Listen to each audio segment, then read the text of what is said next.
गुरुजी मेरी पत्नी मुझसे प्यार नहीं करती है। किससे प्यार करती है? उसके माँ बाप ने मुझसे पैसे मांगे थे 7.5 लाख रुपए।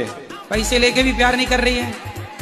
उसे तो करनी चाहिए कि भाई पैसे दिए अब तो 7 लाख का तो चुका है, पूरे चुक जाए फिर भले भाग जाए। देखो ऐसी कलयुग की पत्नियां हैं, भगवान बचा ऐसी पत्नियों से। कहाँ मिलती हैं ऐसी पत्नियां?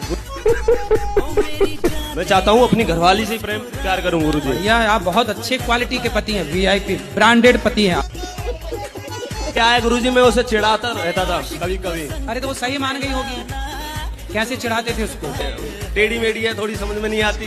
तो टेढ़ी है, ऐसी है क्या पत्नी? ससुर है ससुर? दोनों ससुर है मेरे। 2 ससुर हैं?